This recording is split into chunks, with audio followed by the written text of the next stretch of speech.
Pika masuk ke teater tapi di sana gelap, dan Ki tidak terlihat, tapi saat dia baru duduk lampu tiba-tiba menyala, dan Ki ada di panggung. Ki sudah menyiapkan sebuah pertunjukan domba khusus untuk Pika, si domba memberikan sebuket bunga yang kemudian dia berikan kepada Pika. Ki mengaku bahwa sebenarnya dia ingin melakukan pertunjukan tunggal, tapi dia tidak bisa melakukan apapun dan domba itu lebih pintar darinya.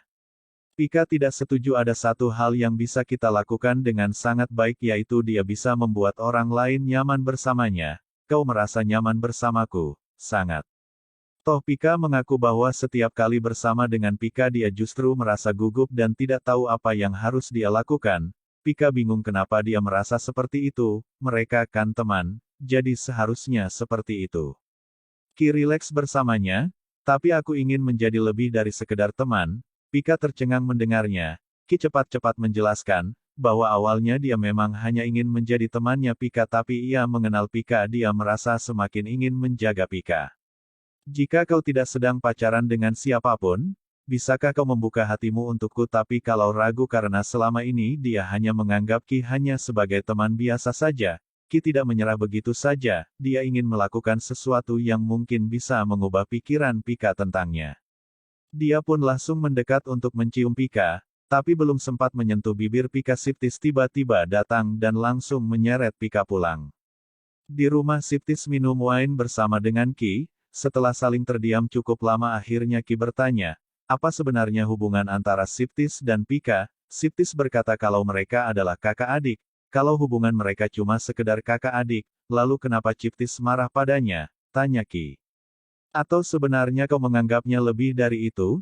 Tidak aku cuma marah aku marah melihatmu mempermainkan adikku terakhir kali kau pergi bersamanya sendirian, malah menyebabkan rumor dan semua orang di pertanian ini menggosipkan kalian berdua. Apa kau tidak menyadarinya? Kau tidak berpikir baik-baik sebelum melakukan sesuatu.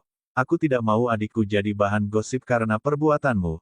Jadi Siptis marah, hanya karena dia sangat posesif terhadap adiknya berarti dia tidak benar-benar punya perasaan pada Pika bukan? Tanya Ki.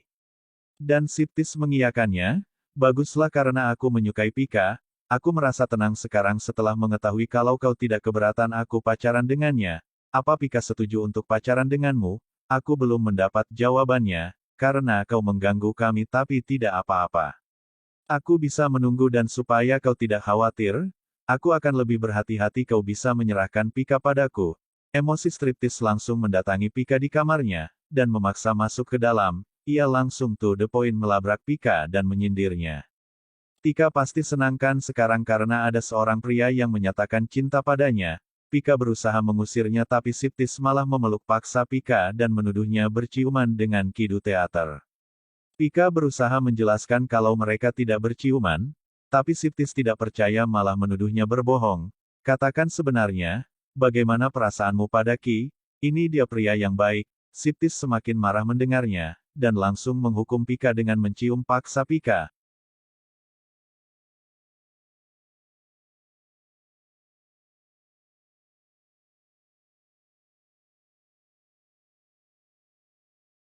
Lalu melempar. Siptis semakin marah mendengarnya, dan langsung menghukum Pika dengan mencium paksa Pika lalu melemparkannya ke kasur, dan berniat memperkosanya. Wow dia benar-benar sudah kesetanan, tapi begitu mendengar tangisan Pika akhirnya dia mulai sadar dan menjauh, tega sekali kau melakukan ini padaku. Bukankah kau berjanji kalau kau akan melindungiku? Kau jahat? Saat itulah Siptis mulai merasa bersalah. Dia berusaha meminta maaf tapi Pika terlalu marah padanya, langsung menjauh, bahkan sekalipun Siptis sangat marah padanya. Seharusnya, Siptis hanya mengatakannya saja, dan bukannya dengan melakukan cara tidak senonoh semacam ini. Pika langsung mengemasi barang-barangnya untuk kembali ke Bangkok sekarang juga, tapi Siptis langsung mencegahnya dengan memeluk Pika erat-erat, dan bersikeras tidak mau melepaskan Pika sambil terus berusaha meminta maaf berkali-kali.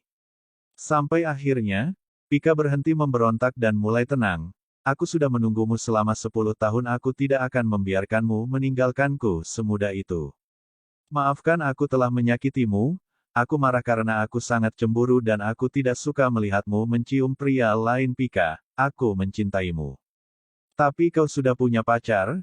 Aku kan sudah bilang kalau aku dan Pita tidak pacaran. Septis dengan lembut mendudukkan di sofa dan meyakinkan Pika bahwa dia sungguh-sungguh dengan segala hal yang dia katakan, walaupun ada banyak wanita yang mengejarnya, tapi hanya pegang satu-satunya yang dia inginkan. Pika adalah cinta pertamanya dan satu-satunya selama 10 tahun ini. Sekarang setelah mengutarakan perasaan yang sebenarnya, Septis ingin tahu perasaan Pika terhadapnya. Pika ragu dan mengaku kalau dia belum yakin dengan perasaannya sendiri. Mendengar itu Septis langsung menciumnya tapi dia tidak memaksa Pika, dia hanya meminta Pika untuk memikirkannya baik-baik sebelum memberinya jawaban. Dia akan meminta jawaban fix besok mencium kening Pika lalu pergi. Keesokan harinya, Pika dan Ki tidak sengaja berpapasan. Ki senang tapi Pika hanya tersenyum canggung padanya lalu pergi.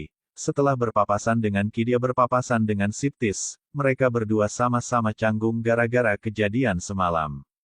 Pika berbalik ingin pergi, tapi Septis mencegahnya dan meminta maaf atas perbuatannya semalam, dan menjelaskan bahwa dia sebut hal itu pada Pika semalam, karena dia mabuk dan cemburu berat. Tapi walaupun dia mabuk, tapi dia ingat dengan semua yang ia katakan pada Pika semalam, dan dia menegaskan bahwa dia sungguh-sungguh. Aku menyukaimu Pika, bagaimana denganmu?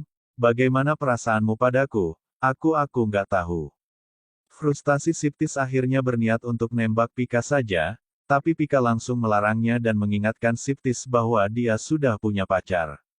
Septis mendengarnya, dan sekali lagi menegaskan bahwa dia dan Pita tidak ada hubungan spesial. Jika memang begitu maka seharusnya Septis mengatakan itu pada Pita, dan bukannya padanya.